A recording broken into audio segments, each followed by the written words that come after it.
I know Kola Peninsula can be a pretty big difficulty spike after the base game regions, and it pretty much held the title as most difficult until Amir dethroned it.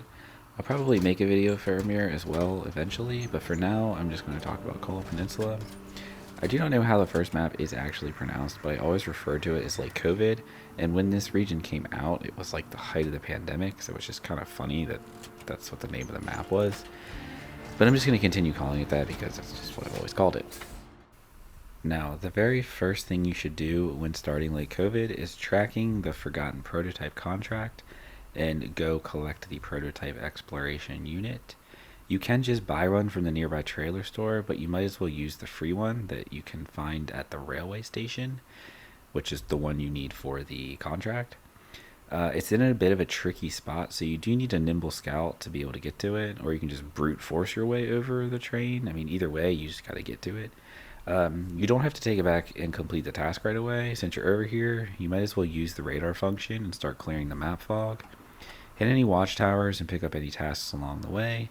And when you do take the PEU to the drop off point, it doesn't take it from you, so you can continue to use it and then sell it afterwards if you'd like. You will need it again for Amandra, however.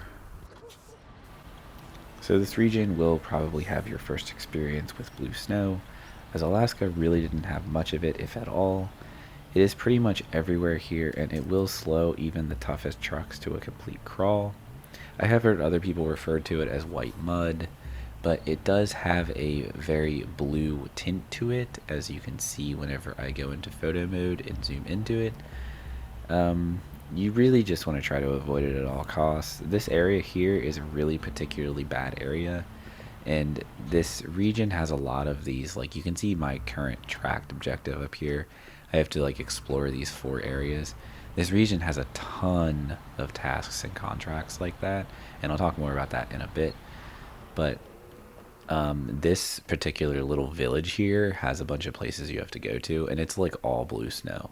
So like it's a real struggle. And this truck that I'm using is a modded F750, and it's just tough.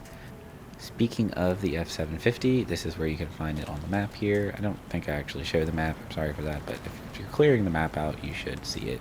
It is the task called Foreigner, which is funny because it's an American truck found on a Russian map. But in my opinion, this is the most capable scout in the game. It can pull scout trailers as well as full-size trailers, and it's just incredibly powerful to begin with. The one I'm using currently in this video is a modded version, and I will link that mod if you're interested in the description below. So as I mentioned just a little bit ago, as you've been collecting tasks and clearing map fog, you may have noticed some blue zones on the ground. Typically they have a flag icon. If it's an untracked one, it'll have like the chain link icon. If it is tracked and it's blue, it may have the magnifying glass icon. Whatever, as long as if it's a blue square on the ground, you want to make sure you drive through it. Even if you don't have the task currently tracked, it will still complete that part of it. There's a ton of these types of tasks and contracts in this region, so knock them out as you're driving around so you don't have to backtrack for them. Some of them are really tricky to get to though, and a nimble scout's the best, especially for this one here in this like factory area, because there's a whole bunch of stuff that's in the way. And I mean, I pretty much just brute forced my way through it with this F750 because it's way too big to get through some of these places. But I mean, it's possible to do. It's just, if you have a smaller scout that you can get out here, I would recommend using that, because then you can fit through the smaller areas and you don't have to try to like climb over things and whatnot. But anyway, that's one of the things people complain about most with this region, is just all like the exploration, like drive to this point, drive to that point. There's just a lot of them, and it just feels excessive and unnecessary. So arguably my most important tip for this entire region, most specifically this map, it goes for Amandra as well, but Amandra's ice is not as forgiving as Lake COVID's is. So this big section in the middle of this map, I don't know if it's a river or a lake. I mean, the map's called Lake, however you say the word. I'm going to say COVID because it's just what I've always called it. So I'm going to assume it's a lake, but I've also heard it referred to as a river. I think even some of the contracts refer to it as a river. Either way, it's not important. But the very dark blue ice you can pretty much drive across with no issue, even without chains. Just be careful, don't go too fast because it obviously is slippery and you can easily lose control and slide off into the water or whatever. Now you have to be careful because these rocks here will just completely destroy your suspension and your tires because you will get some speed out here. It's pretty easy to get a lot of speed on this ice. And then these sections right up here, right in front of us, that has this white kind of cracked looking ice, that is totally safe to drive on as well. Just same thing, do not go over it super fast because it will damage your vehicle, mostly your tires and suspension. I mean, I've blown out multiple tires and destroyed my suspension just driving over it one time. Like, I mean, I was hauling, but still. So even up along the water's edge, there's the same kind of looking ice. That is also safe to drive on. You don't have any risk of falling. I mean, obviously you could drive into the water, but the ice won't break there. Along the edge, along the shores as well is pretty safe. And then right up here where like the crotch of it is, kind of like where the two meet, you can cross right there as close as possible. Now immediately to the right of the truck, this section in the middle will break. It's not super deep and you can cross it pretty easily with scouts, but I wouldn't recommend going across it with a heavier truck because you will most likely get stuck and there's no winch points around, so you'll have to save yourself with another truck, which granted it's not hard to get to it because the garage is pretty close by and you can pretty much just haul ass on the ice and get to it, but it's still just, why cause yourself the trouble when you can just avoid crossing there.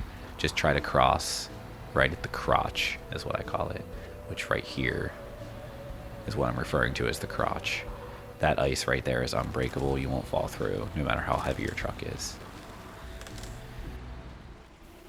Now with this cabin fever task, there's a couple of these kind of things in this region. You can see it's kind of on like skis, but you would think when you come here that you could just pick it up with a crane and put it on a trailer or in the truck bed, because it is like 2 slots wide, but I don't think it fits in this truck bed. I think I tried and I couldn't fit it in there, and I don't even really know if you can pack it because I don't think I've ever actually tried it. I would think you could. I think it would treat it like a truck on a trailer. But anyway, you can see up there by the text it has a little trailer icon, so just winch it and just drag it behind your truck because it's not really that hard to move. And I mean, it's, I think, how it was intended to be done. But like I said, there's a couple of them. There's at least one of them here, or there's 2 here, and then there's a couple on Imandra. So I just wanted to show what I think is probably the optimal route from the garage to get to the Imandra Gateway. From this point here out in the superhighway lake of ice, you're just going to kind of follow this path here. You don't have to do that curve there if you don't want to. You could kind of go straight across to get to the gateway. It's not a bad way to go either. Just avoid this village because it's full of blue snow and it'll just cause you headaches.